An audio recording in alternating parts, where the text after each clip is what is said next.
Every club. Every day. The Global Sports Podcast Network. Welcome in, Wolves fans. It is Chris again here at Daily Wolves, and we are going to be discussing the recent match against Liverpool. And with me today is my cohort and my buddy and my nemesis, in Will. Hey, Will. Yeah, hello. How are we?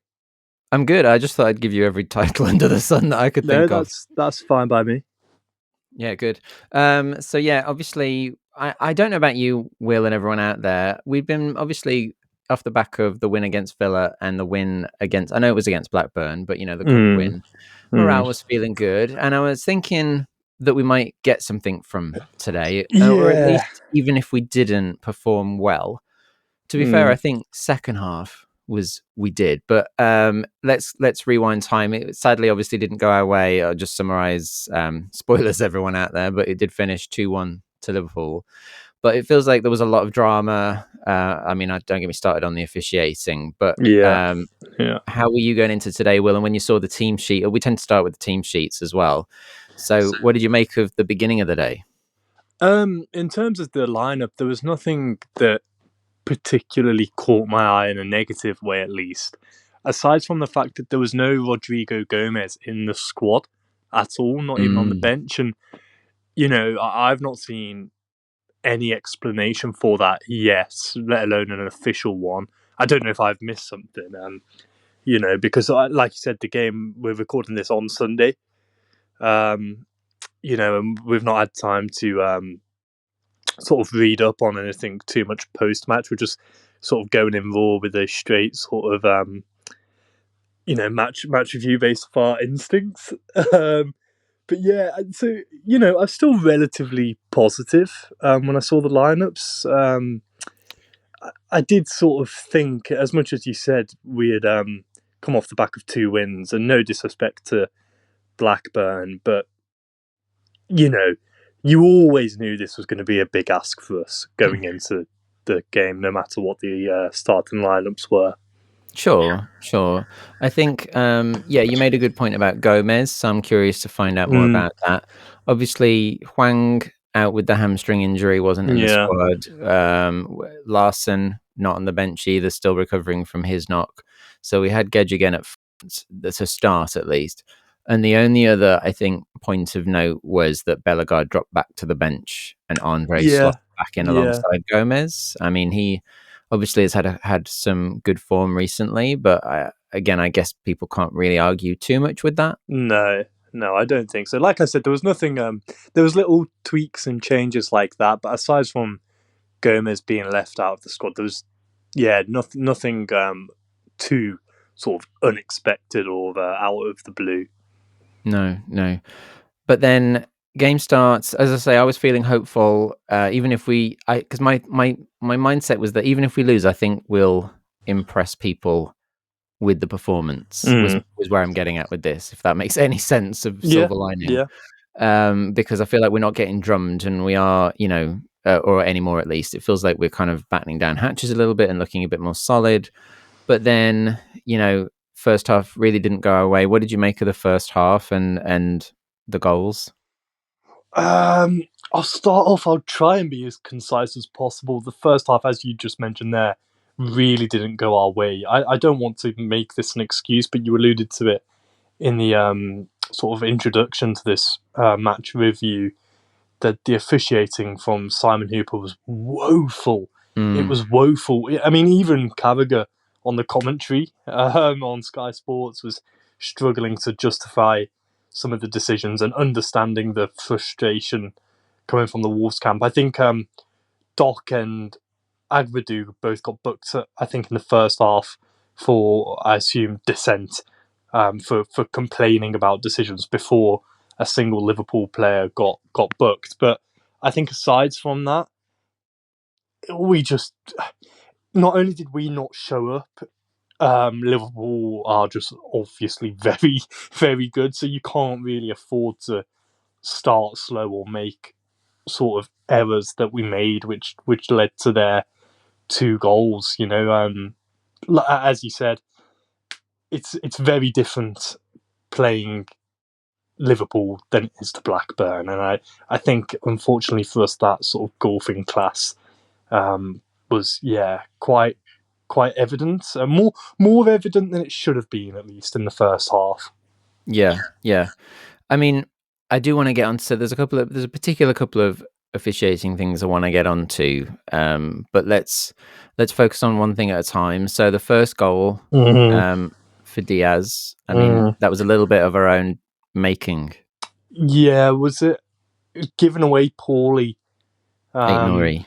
Yeah, and then defense all over the place. And I know we love him, and I know he's been doing well. But the attempted clearance from Totti on his right foot, it was just exactly what you'd expect from the narrative that people give off Totti playing out, sort of thing. But it just sliced it. I mean, it was really, really poor. And then Sarr tried to just throw himself in the sort of vague direction of Diaz, who literally just ran. He didn't even finish it. He just sort of ran into the ball and it went off his midriff, and it was really just poor goal all round, really. So not exactly ideal. Yeah, it's frustrating because you go away to Anfield and the one thing you want to do is, it's going to be a tough game, is to not make silly mistakes and, give away an early goal.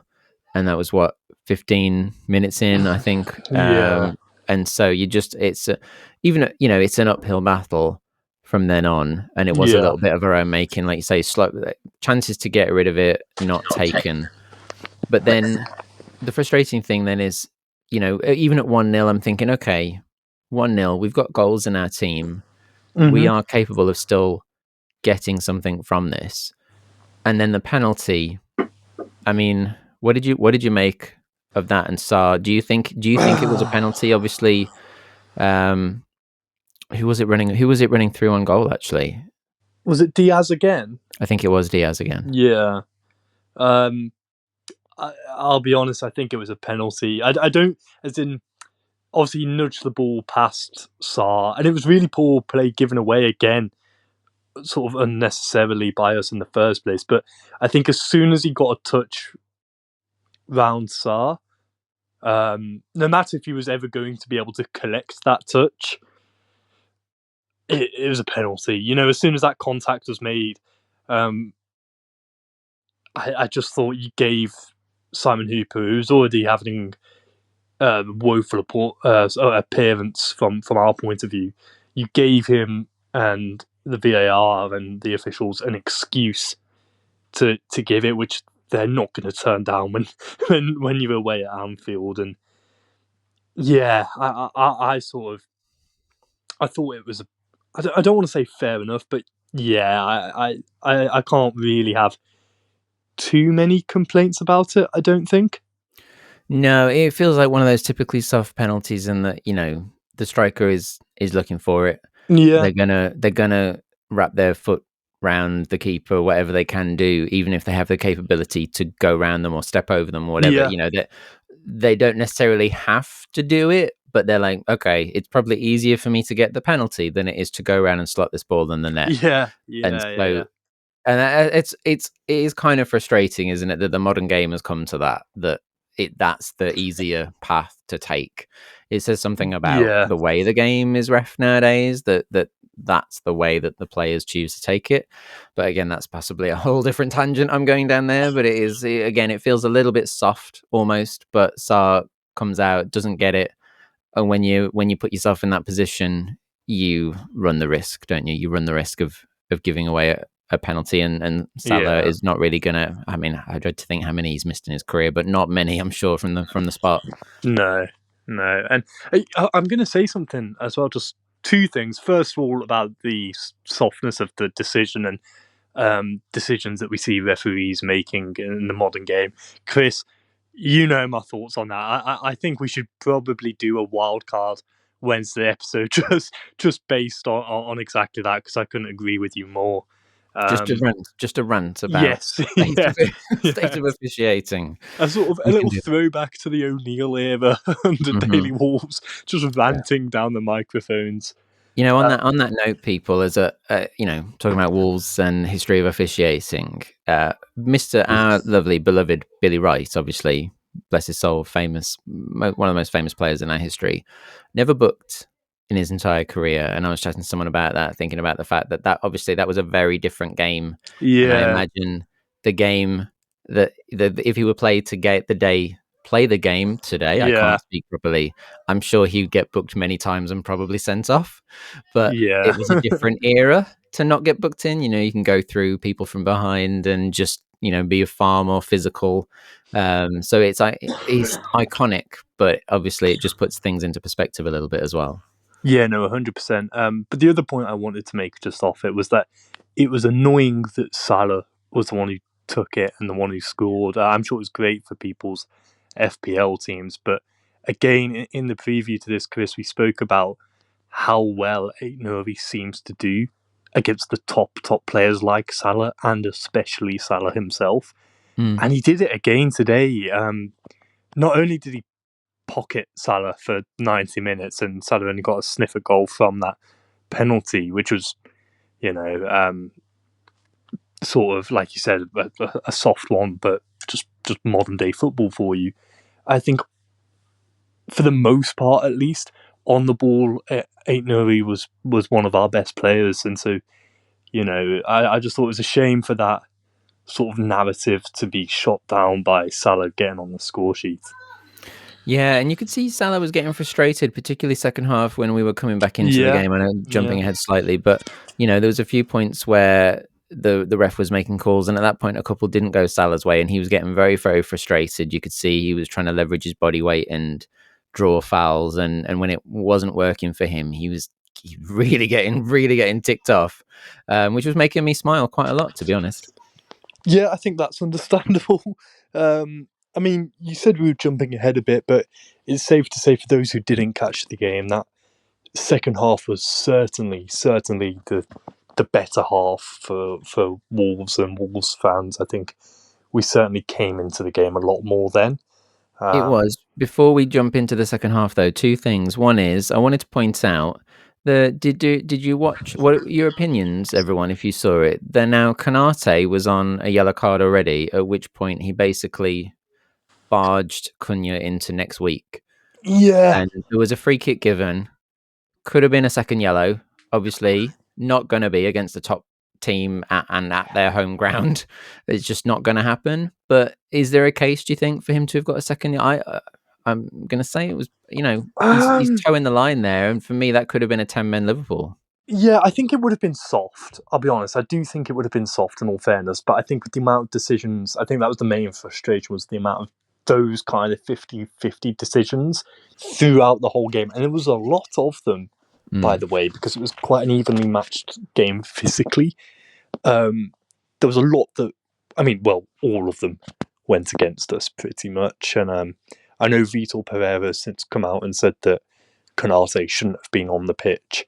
And yeah, he was taken off at half time before we got to the second half, which is, it's about right from a Liverpool point of view. Yeah, for me, he was lucky, and it's that case of, big, top tier, as I say, top 6 big club, whatever you want to call it, at home. We're just not going to get those calls. Yeah. And it was a bit frustrating. But so that could have gone another way and could have changed the game entirely. There was one other point, but it's just left my brain. So what I will do before we get into the second half is just run a quick message from one of our sponsors. Your body is unique, and Global Sports Podcast Network has partnered with Bioniq, the world's most personalized supplements. Bioniq provide 100% tailor-made supplements designed to deliver precisely what your body needs at exactly the right levels to optimize your health. No guessing. So click the link in the show notes. Use the code GSPN2025 for 40% off your first month's subscription. Bioniq. Don't settle for off-the-shelf solutions made for just anybody. Get what's right for you right now. There we have it. So we'll move on to the second half, and it's fair to say that some changes were made. You mentioned obviously Liverpool made some some changes. It wasn't that long before we did, because Pablo Sarabia and Gedge, who didn't, it's fair to say they didn't do much in the first half. Yeah. Were also swapped out for Munetsi and Bellegarde. And it was interesting to see that once again, a bit like we saw for the last few minutes against Blackburn, Munetsi was almost playing that kind of false nine position. Yeah, no, I thought exactly that when I was watching it. I knew that this was going to be one for us to discuss now, Chris, because I'll be honest, I don't see it. I don't understand. I see the athleticism and the power and the way he puts himself about on the pitch, but I mean he's come in, as far as I was aware, Chris. He was a defensive midfielder, all of them, just a number 8. He's taken Lamina's number 5. That's a defensive sort of number. And Vital's just gone, stick him up top. Very much a big man up front sort of thing, and he's looked energetic. He's looked good, sort of on the ball, and he's got into good spaces, but the lad just can't seem to finish. And I'm not sort of having a go at him in that sense, because it's a very, very big ask to come in to a struggling Premier League side, and not only are you playing, as far as I'm aware, at least, out of position. That position is no less than, like I said, a sort of not even striker, but a false 9, where it's even more sort of complicated. I mean, the false 9 is a phrase, Chris, is going in my sort of room 101 of modern football, but I know what you mean. I don't know. I don't see it, and I just think it's an odd one, all in all. I don't know what you think.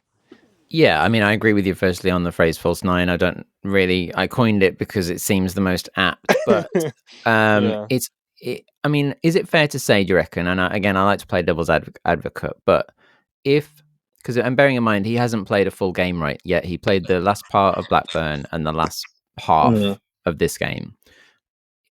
Strand Larsen is injured. Hwang is injured. Yeah. Gedge was the one that came off for him. There is no recognised striker, because Cunha, he's not a striker. He's a number 10. And so if we had a fit Strand Larsen, for example, that had been on the bench for this game, is there an argument to say that he might have come on instead at that point? Or do you think it's the fact that someone like Munetsi, even though he's mainly a midfielder, like you mentioned, the athleticism, the speed, he's undeniably quick and strong, because he made like some of the runs. Oh my word! Like, please, if he could just stay on side. That's his other nemesis right now. Is if he could just stay on side. My word! And if he could finish, because he could have had a hat trick against Blackburn, he could have had a couple of goals here. Potentially. I mean, potentially Vitor is on to something if he could just put one of these in the net. So there is, I see kind of what he's done. But I also wonder, just as I'm saying, that like if everyone was fit, he may not be doing this. No, I think that's for certain. But I look at our bench today, and the only player that could have come on in that position and done a similar job, if not probably potentially better, was Carlos Forbes. There was literally no one else on the bench, and neither O'Neill nor Pereira seemed to rate Forbes enough to give him any sort of minutes, which seems odd, because I've weirdly liked him in the glimpses that we have seen of him. He's certainly got the same attributes as Munetsi in terms of the speed and the runs. I mean, go on. By all accounts, he was all ready to go home in the transfer window, but it was purely that if he'd gone, they wanted to fill the gap with someone else to have names on the bench. So it seems like he's definitely a last straw kind of thing. I know, but I'm just talking about in terms of on paper, he was the only attacking sort of option, or at least traditional, more well-suited attacking option as opposed to Munetsi. So I do understand with that logic why Pereira's doing it. I think it's probably beggars can't be choosers, and there are sort of glimpses, and you can see the idea there. But I just, I think it's safe to say that it's not necessarily working. No, I think Although what I think it did do potentially in this game, because it'd be interesting to see against different opposition, again, if we still don't have the players fit, is that against Liverpool that second half, it added a bit more security to the midfield when he wasn't breaking runs forward, just having an extra body in midfield. Because arguably, as we've said, the second half, Wolves were more contested. We had shots, we scored a goal, like we were more in this game, and we started to push Liverpool back. And arguably, we should have gone on for a draw at least, because they were getting really worried late in that second half. You could see it, and they were getting very, very concerned, and you could see the celebrations when they were managing to block last ditch tackles at the end and shots and whatever, or deny the cross, because they knew that they were a little bit on the ropes in those closing moments. Yeah, and I do think, they used the excuse a lot of the European football, and I think they played on Wednesday or something like that, or they are going to play this Wednesday. I'm not too sure. I've not, unsurprisingly as a Wolves fan, I'm not kept up with the European fixtures. But yeah, point is, we were definitely, as the game went on, they were definitely tiring, and we were on top in that second half. We need to speak about our goal, because not only was it a great finish from Cunha outside the box, left foot right in the corner, right in the bottom corner. I love the way it just rolled down the inside of the net. But yeah, it was a great finish. It was a lovely little assist as well, Chris, from Jean-Luc Bellegarde, who, I said I never want to see in a Wolves shirt again, and since the turn of the year, he's certainly stepped up his game. So he's obviously been listening to our criticism and decided to act on it. But yeah, it was a really good goal, sort of all round, from the assist and the finish. And yeah, we were definitely asking questions. I don't know if you just mentioned it then, but I don't think Liverpool had a shot in the whole of the second half. No, I don't think they did, and I'm going to try and check that as we're talking. But I'm pretty sure you are right there, because I remember looking at that in the summaries after the game. But yeah, it was all Wolves second half pretty much, and so that was great to see. So I'm sad that we didn't come away with a point. I also think that everyone pretty much who came on in the second half performed well. Doyle came on, was playing more on the right, and yet was involved in a couple of. That one moment where he was out on the right and put in a beautiful pass. He looked up, so again, I think it was Munetsi in the middle, and I thought for certain this is an equalizer. I'm still not sure, because I haven't seen enough replays. I still couldn't figure out in the moment, and you may know, whether he scuffed it somehow or whether the defender got his foot on it. I've watched two angles of it, and I still can't quite figure out how it didn't go in the net. I think a bit of both. I think it's one of those. It's good defending in terms of if Munetsi did scuff it, it's no doubt because of the fact that Kwanzaa was sliding in and was doing that last ditch defending that you spoke about. But it's one of those. I think if you speak to a sort of a old fashioned traditional striker, number 9, they'd say that thing of you shouldn't be letting the defender even get a chance at that. It's one of those where I think the top strikers, no matter what the defender is doing, they score those, the top ones. And I know what you mean. And I also want to speak about, Chris, sorry if this is going off on a bit of a tangent, but Liverpool actually were awarded a second penalty in the second half, weren't they? Yeah, I was going to get to that. So yeah, there's so many things actually that's actually worth discussion, if not today, over the next day or two. That second penalty, given all the moaning about the officiating, when they were reviewing it, I was like, it should be overturned. It's not a penalty. He doesn't touch him. But I was thinking, the way they're going to find some excuse to give this penalty. Oh, they'll say that someone else's fingernail did something dangerous. I don't know. But heaven be, they didn't give it, because Jota, as we spoke about with the Diaz incident before, he even more so he's able to step round Agger, who makes the mistake of going to ground, and then but he literally just sticks his left foot out and touches him to throw himself to the floor. He's done that before, Jota, for Liverpool, and some high profile games. He's done a similar sort of thing, and it's easier for him to have the shot, surely, but no, like you said, he quite simply dived, and that raises 2 points. As you said, fair play to VAR doing the correct thing, but notice how Simon Hooper gave it instantly. He couldn't wait. He literally couldn't wait to give another penalty for them. But what I don't understand, Chris, and I don't know if this is just a simple VAR thing, it's not in the rules for whatever reason or something, but surely once VAR has looked at it and decided that it's not a penalty, right? Surely then that's confirming that it's a dive.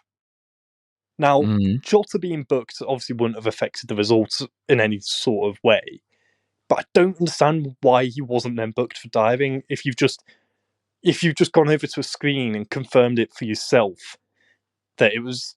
Do you know what I mean? I had the same conversation at the time. I was like, that is surely then a yellow card because you've made the referee initially give the decision for a penalty, which would have put us well out of touch. Yeah. And then only by VAR has it been overturned. So surely more than anything, that should be a yellow card because he's halfway gone to convincing everyone that it was a penalty. Yeah. I mean, it doesn't make any sense. And on that note about the consistency of the bookings and all that kind of thing, I mentioned earlier in the week or after the Arsenal game about how we spoke about the way the Arsenal team surrounded the ref when they got their sending off, and no one was booked, despite the whole team surrounding him and forcing him backwards for several minutes. And when you think back to Lamina and various Wolves players just approaching as like the second or third player and randomly getting booked in the past, in this very game, we had Agbadu booked for complaining to the ref. On that Cunha foul that we spoke about earlier, he gets booked, but then we don't see a booking for various things that Liverpool did during the game. That included the dive and various bits of complaining as well. It's that lack of consistency when it has a massive impact on the game, because that's our central defender that you're giving a yellow card to. In a really demanding game in the first half, when we can't really afford for him to go off. And I'm also concerned because we should note that he did go off second half with an injury. Agbadu. Now, hopefully, it was protective more than anything, because we were at that point, I think we were actually 2-0 down. Was that from when he slid in on that Jota? That was from when he slid in on that penalty incident. Because I think his stud got caught in the turf and kind of pulled at his leg. And so, he went off with about 20 minutes to go. Now, at that point, we're 2-0 down, and they're probably thinking it's kind of, let's save him, let's protect him. And let him recover. I really hope, having come in and done so well for the first few games and made such a massive improvement, that we don't then lose him for a while, because we can afford to lose a front player or two. We cannot afford to lose someone like Agbadu so soon. Yeah, no, 100%.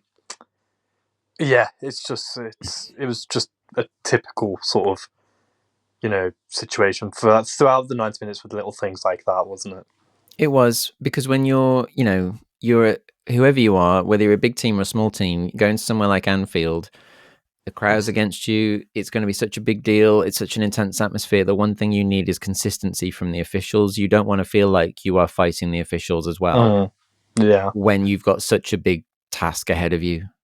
So to come back as we did, get the goal, and then be pushing for a second and get them a bit panicky in the later stages, there's still optimism. There's still some optimism to take away, because everyone who came on, as I mentioned, I thought even Pedro Lima for the 2 minutes or so that he was on the pitch. He, at one point, I thought he was going to get a last minute crossing when he kind of nipped it through someone's legs, but the second brought him down. But just a brief glimpse. It made me so happy.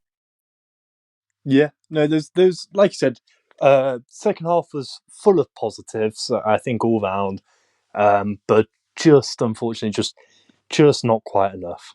No.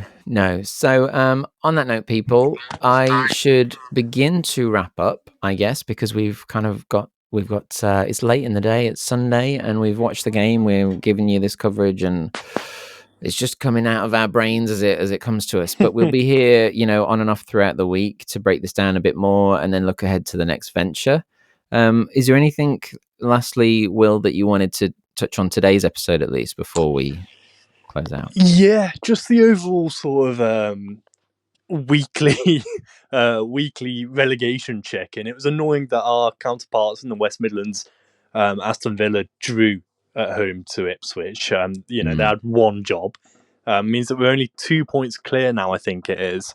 And so, and there's a big gap above us now. I'm not sure exactly what it is, but since Moyes has come in at Everton, he's got them up to about 13th, and they were the only other team in the scrap with us. But yeah, I think if we play like we played the second half, we will be fine.